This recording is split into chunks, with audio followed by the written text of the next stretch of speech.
We hear the term a lot. We hear Islamic terrorism, but we also hear Islamic fundamentalism. What is the definition of the term, first of all? And what is the background of this term? Does it even apply? What's the definition of the term? There is no such thing as fundamentalism in Islam, so there is no Islamic definition of the term. Unfortunately, the Western media has adopted this term to describe hardliners or specific Muslims. But in Islam, actually, Islam is against fundamentalisms as being harsh, being hard. They tell us Prophet Muhammad ﷺ has always taken the easy way. If he was given two choices that both are okay, both are halal, he would take the easy one, right? Prophet Muhammad ﷺ has said, do not be hard. He said, other religions, their people have become hard on themselves and they could not hold on to religion. So he's always told us to take religion easy. And in the Quran it says, يُرِيدُ اللَّهُ بِكُمُ الْيُسْرَ. Allah subhanahu wa ta'ala wants the easy thing.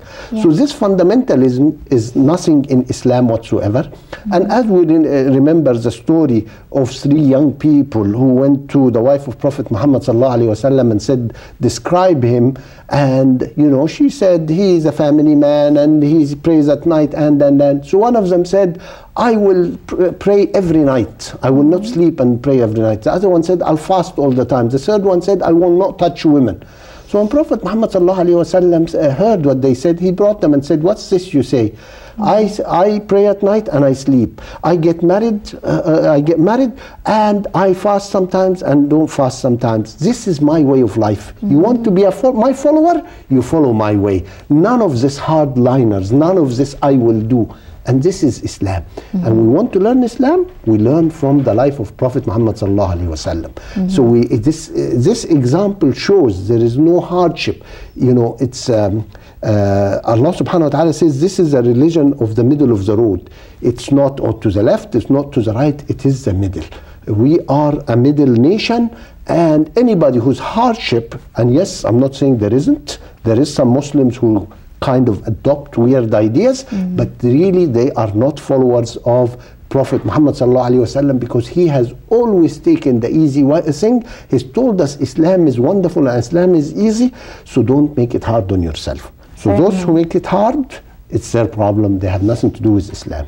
Certainly. And also in terms of the treatment of other people, we're talking about the Prophet Muhammad's example, but one question that I always get asked from my friends who are not Muslims is, you know, non-Muslims that live in Muslim countries. Is Islam violent, or is Islam aggressive against non-Muslims that live in Muslim countries, or non-Muslims in general? You know, obviously, is there incidents of intolerance? There is. You know, we can't deny. But we should not say this is Islam. When I grew up, and I grew up in Egypt, we had non-Muslims, mostly Christians, and they were part of the community. They're part. We played together, we did everything together, and we didn't have this intolerance. Yes, we are starting to see some intolerance, and sadly maybe some people are doing it in the name of Islam, but it has nothing to do with Islam. Islam is tolerant of all religions. And the best example, when the Muslims went into Jerusalem, and Umar ibn al-Khattab, the Khalifa, the Muslim leader, was in the church, the main church in Jerusalem, and came the time of the prayers. And the Muslim called the prayers, so Umar ibn al-Khattab asked the Muslims to empty the church and go out. So some of the Muslims told him, why should we leave, Khalifa? You know, we can pray here. So he said, no, we have to respect. This is the place of worship of the Christians. We respect it. And I don't want one day some Muslim come and say, Omar prayed here, we should all pray here. We respect other religions. Subhanallah. And you look at, you know, you look at this example, because it's a very important example. When the Muslims went into Jerusalem and they asked for the keys, the priest said, we will not give the keys of Jerusalem except to your leader. And Umar ibn Khattab has to leave Al-Madinah to go to Jerusalem to get the keys of Jerusalem. And when the priest who had the keys looked at him, he said, yes, you are the man. He said, how did you know? He said, you were described humble. You come in without an army, because he came by himself with a servant. There was no army, no guards around him. He said, and the best thing is, we know it said that the person who will come, his clothes will be patched. Yeah. He's not wearing this expensive clothes. No. And this is Islam. He's respected. He respected other religions, respected the churches, and we can see this in, there was no violence when the Muslims went into Jerusalem, which we cannot say the same as when the Crusades went to Jerusalem. They killed 70,000 Muslims. They slaughtered them. So here, if we look at history facts, Muslims respected all other religions. They didn't touch, and they lived in peace.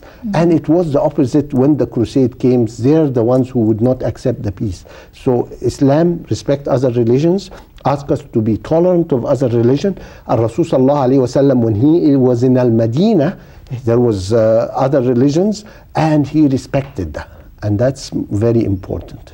Certainly. The story about Umar bin Khattab, the Muslim leader, also he forbade Muslims to kill the Jews. Yeah. He said, or anybody else, is not just Jewish, anybody. But in that context, it was at the time when they went into Jerusalem, which was predominantly taken over by the Jewish people. He had said that, we will not kill the Jews, and we will not take over any of their places of worship. Yeah. Which is something that, nowadays we must go back to these stories and look at how history took place, and then compare that to the image that's being painted of Islam today in the news media. I honestly don't think that anyone who is willing to educate themselves should only rely on news media for their sources.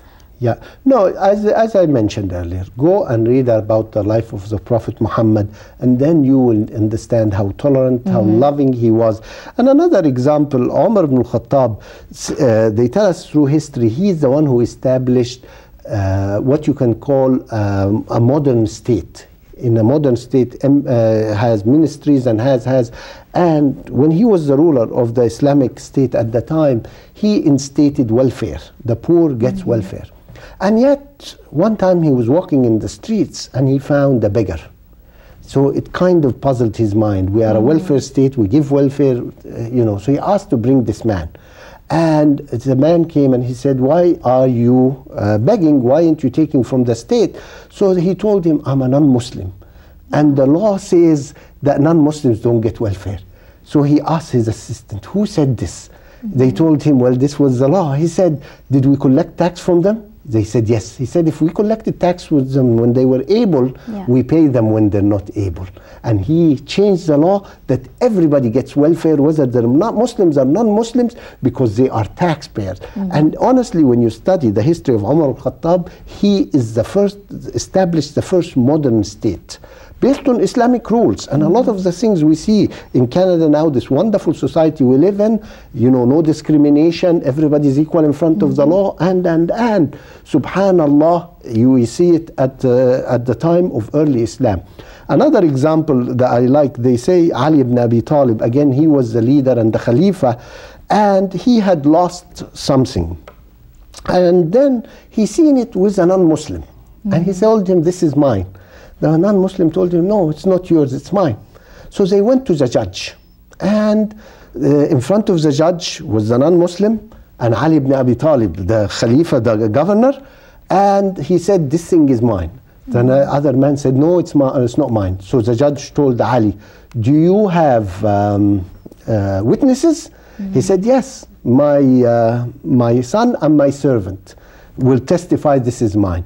He told him, as for your son, he's your blood relative, cannot accept. The servant, he might be scared of you and testify because of this, so I cannot accept. Do you have any other witnesses? He said, no. He said, it doesn't belong to you. He's telling Ali ibn Abi Talib, it doesn't belong to you, it belongs to the non-Muslim. And the non-Muslim walked out and said, if this is Islam, I have become a Muslim, because me and the governor are equal in front of the judge, and the judge would not accept the witnesses of the governor and gave me, and he said, yes, this was not mine, I have found it, and he gave it back to Ali and became a Muslim. So it's very important to understand the tolerance. We're all equal in front of the law, and you know, that's how it is. That's what Islam is. Anything else, anybody who says anything else, it's total nonsense, and they should go and learn Islam.